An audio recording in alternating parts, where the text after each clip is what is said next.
Saudações fraternas, queridos irmãos e irmãs. Estamos mais uma vez com nosso estudo 30 minutos da palavra Lucas. Continuamos no capítulo 20 de Lucas, começando do versículo 19. Oremos.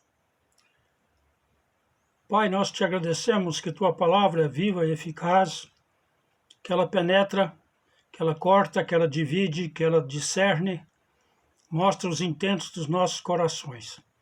Agora rogamos que teu Espírito Santo aplique a palavra às nossas vidas. Rogamos em nome de Jesus. Amém. Bom, Jesus está no templo. E no templo ele vai encontrar conflito. O conflito é que as autoridades não gostam dele, sintam-se ameaçados por ele. Eles estão agora procurando maneiras de culpá-lo de alguma coisa para poder acusá-lo oficialmente. Pegamos no versículo 19. Naquela mesma hora, os escribas e os principais sacerdotes procuravam lançar-lhe as mãos, pois perceberam que, em referência a eles, dissera esta palavra, a palavra dos servos infiéis, os arrendadores que queriam matar o filho enviado para receber os frutos. Então eles perceberam que ele tinha falado contra eles, mas temiam o povo. Versículo 20, observando-os, subornaram emissários que se fingiam de justos para verem se o apanhavam em alguma palavra, a fim de entregá-lo à jurisdição e à autoridade do governador. Então o consultaram, dizendo, escuta essas palavras aqui. Mestre, sabemos que falas e ensinas retamente, e não te deixas levar de respeitos humanos, porém ensinas o caminho de Deus segundo a verdade. Preâmbulo. Agora vem a pergunta. É lícito pagar tributo a César ou não? Os que foram subornados pelas autoridades. Eles fingiam-se de justos e eles estavam procurando alguma coisa para prender Jesus. A opinião pública impedia de barrar a atividade de Jesus. Os seus inimigos tentavam mudar a onda de opinião pública contra Jesus. Tentavam fazer Jesus parecer estar ao lado do governo romano. Subornaram emissários que se fingiam de justos, diz o versículo. Pessoas de baixo moral, sem princípios.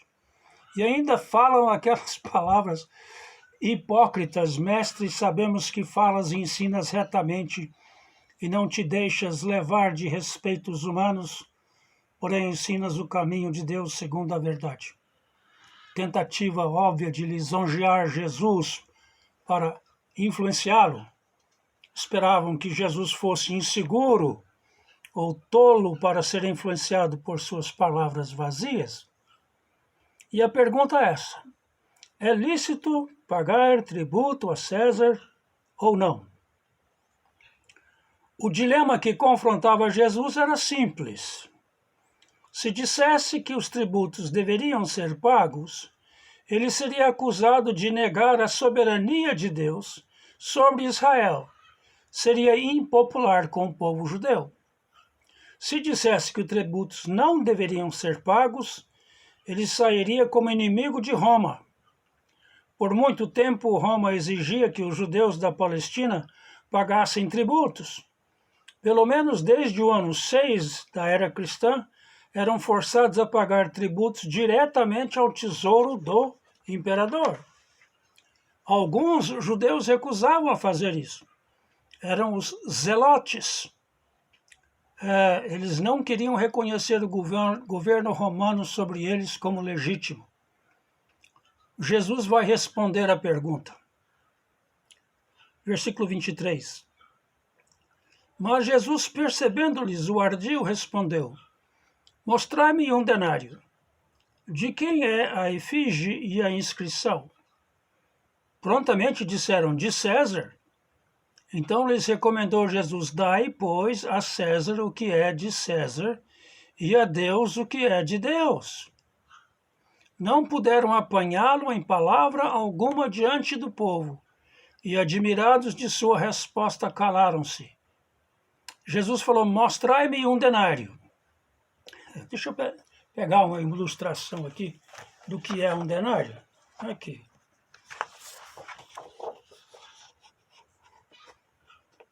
Um denário. Está escrito ali nessa moeda, Tibério César, filho de divino Augustus. A imagem e a inscrição eram considerados um selo de propriedade. As moedas pertenciam a César. Agora, eles já estão em erro também, porque eles apresentam uma moeda com efígie de César, um pagão. Por que isso é erro da parte deles? Porque eles estavam dentro do templo, e dentro do templo não podia aparecer nenhuma efígie humana, nenhuma descrição figurativa de ser humano. E eles estavam carregando denário no bolso. Essencialmente, Jesus estava dizendo, vocês reconhecem a autoridade civil de César quando usam as suas moedas. Portanto, vocês são obrigados a pagar os tributos que ele exige. Dentro do templo, eles usavam a famosa dracma. Dracma. Esqueci qual dracma era, mas era uma dracma antiga, eu acho que era babilônica. Posso estar enganado. Mas não tinha efígie nenhuma, era a única moeda que podia ser usada dentro do templo. E quando Jesus fala, dai, pois, a César o que é de César, Jesus afirmou que o governo faz exigências legítimas de nós. Somos responsáveis a Deus em tudo, mas temos de ser obedientes ao governo em questões civis e nacionais. Olha lá, 1 Pedro 2,17. 1 Pedro 2,17 diz, tratai a todos com honra, amai os irmãos, temei a Deus, honrai o rei. Jesus diz que somos cidadãos do céu e da terra ao mesmo tempo. Dai, o verbo usado no grego é o verbo usado para pagar uma conta ou fechar uma dívida, pagar o que é devido. Dá devido a César o que é de César, e dá o que é devido a Deus o que é de Deus. Todos nós temos sobre si a imagem de Deus fixado. Ele nos criou segundo a sua imagem e semelhança. Somos imagem. Temos imagem de Deus imprimida em nós. Isto significa que pertencemos a Deus, não a César, nem mesmo a nós mesmos. Um famoso comentarista, Clark, disse o seguinte, isto estabelece os limites, dá regra para os direitos e distingue a jurisdição dos dois impérios do céu e da terra. A imagem dos príncipes marcado nas suas moedas mostra que as coisas temporais pertencem ao seu governo. A imagem de Deus marcado na alma demonstra que nossas capacidades e poderes pertencem ao Altíssimo e devem ser empregados em seu serviço. Se os judeus dessem a Deus o que lhe era devido, nunca teriam que dar qualquer coisa a César. Mas tomaram esta resposta mais sábia e torceram a verdade que ele disse para acusá-lo. Quer ver? Versículo 22. Mais tarde, no seu julgamento, eles vão dizer, Lucas 23:2. E ali passaram a acusá-lo, dizendo, encontramos este homem pervertendo a nossa nação, vedando pagar imposto a César e afirmando ser ele o Cristo, o rei. Quer dizer, ele deu a resposta correta e eles interpretaram e torceram essa resposta na hora de acusá-lo formalmente. O que Jesus tinha dito era exatamente o oposto. Depois chegam a segunda turma para tentar tropeçar Jesus. E esta é gozada, viu? Esta é gozada. Mais séria. Versículo 27 em diante. Chegando alguns dos saduceus, homens que dizem não haver ressurreição, perguntaram-lhe, mestre, Moisés nos deixou escrito que se morrer o irmão de alguém, sendo aquele casado e não deixando filhos, seu irmão deve casar com a viúva e suscitar descendência ao falecido. Ora, havia 7 irmãos, eles dizem. O primeiro casou e morreu sem filhos, o segundo e o terceiro também desposaram a viúva. Igualmente, os 7 não tiveram filhos e morreram. Por fim, morreu também a mulher. Coitadinha. Esta mulher, pois, no dia da ressurreição, de qual deles será esposa? Porque os 7 a desposaram. Saduceus. O nome vem da família sacerdotal dos Zadok. Era como dizer, Zadoquitas. Era a facção ou partido sacerdotal. Era uma versão antiga dos teólogos liberais de hoje. Eram anti-sobrenaturalistas, só aceitavam como autênticos os 5 livros de Moisés, desprezavam o que era escrito nos outros livros do Tanakh. Tanakh é o nome dado pelos judeus para a sua Bíblia, o que nós chamamos de Antigo Testamento. TNK, T, Torá, N, Nabiim. Torá, a lei, 5 livros de Moisés. Nabiim, os profetas. Eles incluíam os livros históricos. E, finalmente, o K era Ketubim, os livros de sabedoria, Ló, Salmos, Provérbios, Eclesiastes e Cantares. Essa turma não cria na imortalidade, não cria nos espíritos e não cria nos anjos. Conservadores, aristocráticos, partido da cúpula sacerdotal, muito ligado às coisas da terra, cooperavam com os romanos, mantendo assim a sua posição e privilégio. Aí eles começam com essa história esquisita. Faz uma pergunta hipotética e ridícula. Havia 7 irmãos. Tentativa de mostrar que a ressurreição era uma ideia tola. Aí eles vão falar sobre o nazirato. O que é isso? Citando agora Deuteronômio 25, 5 a 10. Citação meio longa, mas dá para explicar o que eles criam. Se irmãos morarem juntos e um deles morrer sem filhos, então a mulher do que morreu não se casará com outro estranho fora da família. Seu cunhado a tomará e a receberá por mulher, e exercerá para com ela a obrigação de cunhado. O primogênito que ela lhe der será sucessor do nome do seu irmão falecido, para que o nome deste não se apague em Israel. Porém, se o homem não quiser tomar sua cunhada, subirá esta à porta os anciãos e dirá: meu cunhado recusa suscitar a seu irmão nome em Israel. Não quer exercer para comigo a obrigação de cunhado. Então os anciãos de sua cidade deverão chamá-la e falar-lhe, e se ele persistir e disser não quero tomá-la, então sua cunhada se chegará a ele na presença dos anciãos, e lhe descalçará a sandália do pé, e lhe cuspirá no rosto e protestará e dirá: assim se fará o homem que não quer edificar a casa de seu irmão. E o nome de sua casa se chamará em Israel a casa do descalçado. É forte. Porém, eles levavam a sério isso, eles levantaram uma questão muito complexa e querem saber de quem será a esposa desta mulher. Esse levirato era o costume observado entre alguns povos que obriga um homem a casar-se com a viúva de seu irmão quando este não deixa descendência masculina, sendo que o filho deste casamento é considerado descendente do morto. O termo vem do latim lavir, que significa cunhado. O lavirato.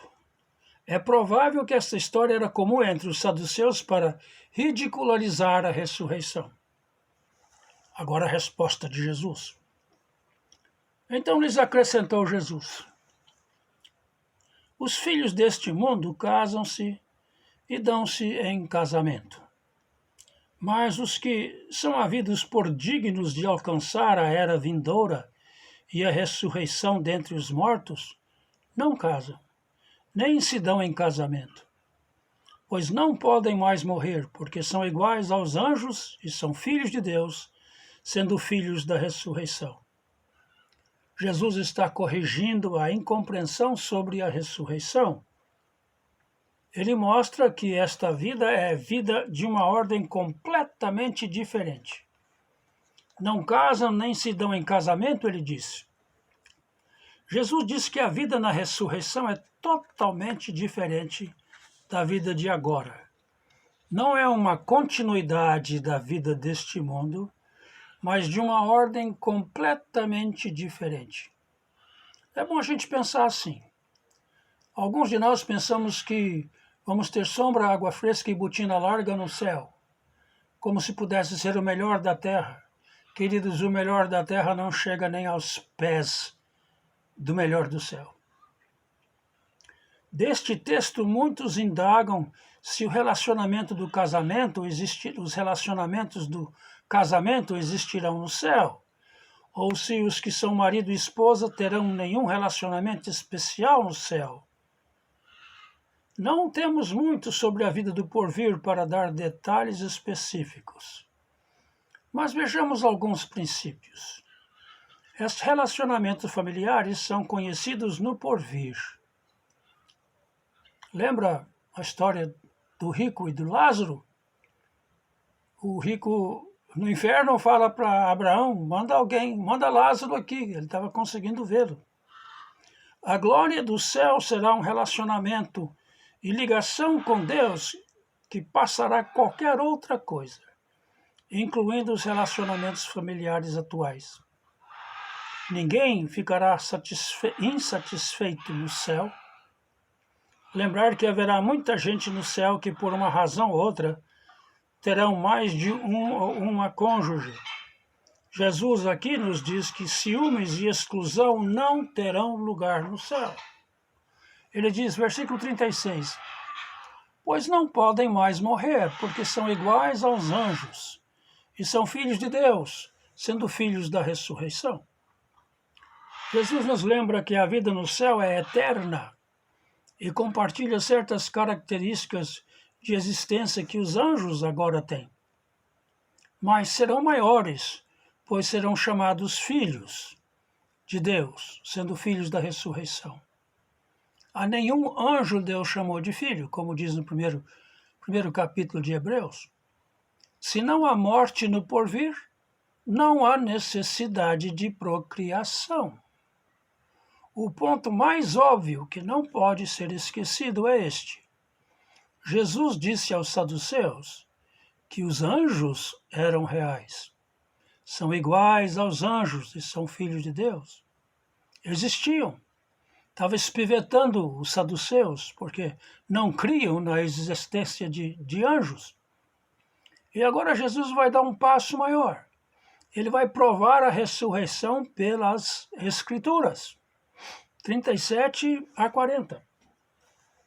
E que os mortos hão de ressuscitar, Moisés o indicou no trecho referente à sarça, 3 de Gênesis.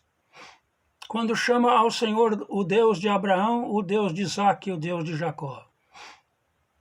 Ora, Deus não é Deus de mortos, e sim de vivos, porque para ele todos vivem. Então disseram alguns dos escribas, mestre, respondeste bem. Dali por diante não ousaram mais interrogá-lo. Quando Jesus fala que chama o Senhor, o Deus de Abraão, o Deus de Isaque, o Deus de Jacó, Jesus demonstrou a realidade da ressurreição usando somente a Torá, os 5 livros que os saduceus aceitavam como inspirados. Os livros de Moisés. Se Abraão, Isaque e Jacó não vivessem na ressurreição, então Deus não poderia dizer: eu sou o Deus de Abraão, de Isaque e Jacó. Ele teria dito: eu fui o Deus de Abraão, de Isaque e Jacó. Argumento forte. Isto nos diz que aqueles que deixaram esta vida no Senhor vivem pessoalmente, em pessoa. Ainda são indivíduos no porvir. São mencionados por nome. São pessoas conhecidas, não pessoas anônimas. Em Apocalipse 2,17, escuta esta. Quem tem ouvidos, ouça o que o Espírito diz às igrejas. Ao que vencer darei eu a comer do maná escondido, e dar-lhe-ei uma pedra branca, e na pedra um novo nome escrito, o qual ninguém conhece, senão aquele que o recebe. Individualidade tão íntima que só a pessoa e Jesus conhecem o nome. Vivem livres da tristeza, nunca morrem e vivem como filhos de Deus. Não estão perdidos. Nós sabemos onde estão e eles também o sabem. Você lembra, no Credo Apostólico, uma das frases mais interessantes é: creio na comunhão dos santos. Isto não significa que há uma santa ceia para os santos, não. A comunhão dos santos é isto aqui. Nós aqui estamos em Cristo. Amém? Amém. E os irmãos em Cristo que já morreram estão onde? Estão em Cristo. Se eles estão em Cristo e nós estamos em Cristo, nós não estamos separados uns dos outros. Somos filhos de Deus em toda hora. E esta realidade deve colocar para nós uma ênfase muito forte sobre o que o porvir haverá para nós. Livres da tristeza. Vivem como filhos de Deus. Não estão perdidos. Sabemos onde estão. E eles também o sabem. Quando Jesus diz no versículo 38, ora, Deus não é Deus dos mortos, e sim dos vivos, porque para ele todos vivem, demonstra que há uma ressurreição, uma vida além, a despeito do que os saduceus incrédulos e duvidosos pensavam e ensinavam. Jesus respondeu bem e os seus amigos e inimigos reconheceram isso. Um Deus vivo é o Deus de pessoas vivas, e Abraão, Isaque e Jacó ainda estão vivos, disse Spurgeon. Chegamos agora ao versículo 41 e seguintes. Agora Jesus vai fazer a pergunta. É uma pergunta pungente, forte, fortíssima. Uma declaração da sua messianidade, do seu status pessoal como filho de Deus na terra. Vamos ouvir do versículo 41 a 44. Mas Jesus lhes perguntou: como podem dizer que o Cristo, o Messias, é filho de Davi, visto como o próprio Davi afirma no livro dos Salmos, e agora aqui ele vai citar o Salmo 110. Disse o Senhor ao meu Senhor, assenta-te à minha direita, até que eu ponha os teus inimigos por estrado dos teus pés. Jesus continua: assim, pois, Davi lhe chama Senhor. E como pode ser ele seu filho? Oi. Porque eles sabiam, falar de filho de Davi era conhecido. Mashiach ben David, Messias, filho de Davi. Vamos falar sobre isso daqui um pouquinho. Com uma pergunta, Jesus adverte os líderes religiosos. Quando os escribas e fariseus e saduceus interrogaram a Jesus, tentaram apanhar Jesus em algum erro, fazê-lo parecer errado. Jesus não fez a mesma coisa com eles, ele foi direto à questão. Vocês realmente sabem que eu sou? Usou o nome de Deus. Jesus pôs à prova as noções que eles tinham sobre os Messias. Ele lhes propôs que eles não sabiam tudo sobre o Messias e que havia coisas que eles poderiam aprender, e ele cita o Salmo 110. Disse o Senhor ao meu Senhor, assenta-te à minha direita, até que eu ponha os teus inimigos debaixo dos pés. Assim, pois, Davi lhe chama Senhor, como pode ser ele seu filho? O filho de Davi era um título popular para o Messias. E aqui vou pedir indulgência dos irmãos. Eu vou ler um trecho um pouco comprido de um livro chamado Jesus era um Judeu, de Arnold Fruchtenbaum. Por que eu conheço esse livro? Porque eu traduzi ele do inglês para o português. Posso ler aqui? Qualquer um que aceita a tarefa de conhecer que o Antigo Testamento tem a dizer sobre a vinda do Messias, logo se encontra envolvido num aparente paradoxo. Às vezes parece ser confrontado com uma franca contradição, pois os profetas judeus nos deram uma dupla apresentação do Messias vindouro. Por um lado, o investigador encontrará numerosas predições sobre o Messias e retratam como é que sofrerá humilhação, dano físico e, finalmente, morte violenta. Esta morte era declarada pelos profetas judeus como sendo uma morte substitutiva pelos pecados do povo judeu.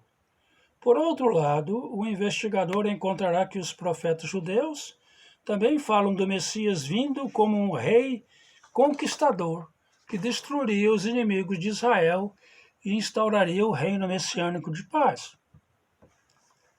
Esta é a dupla apresentação do Messias que os profetas judeus deram.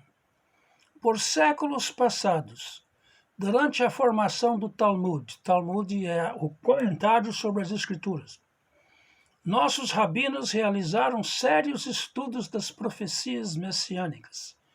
Chegaram a esta conclusão: os profetas falavam de dois Messias diferentes. Interessante que esta ideia existiu até o começo do século XIX entre os judeus. Só depois disso que apareceu um rabino chamado Rashi, que interpretou, por exemplo, Isaías 53, o Messias sofredor, como sendo Israel. Bom, continuamos aqui a leitura.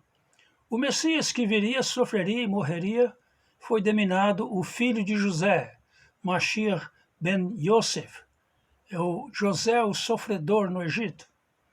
O segundo Messias, que então viria depois do primeiro, foi chamado de o Messias filho de Davi, Mashiach ben David.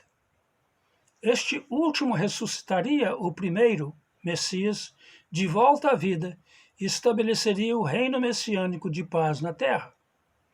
Que o Antigo Testamento apresenta essas duas linhas de profecias messiânicas eram algo que todos os antigos rabinos conheciam. O Antigo Testamento nunca declara claramente que haverá dois Messias. De fato, muitas das descrições paradoxais se encontram lado a lado nas mesmas passagens, nas quais parece que somente uma pessoa significada. Isaías 53 é o exemplo clássico. Mas para os antigos rabinos, a teoria de dois Messias parecia a melhor resposta. Durante séculos, o judaísmo ortodoxo manteve o conceito de dois Messias. Desde o período talmúdico, porém, na história do povo judeu, somente o filho de Davi era destacado na imaginação das mentes e corações dos judeus.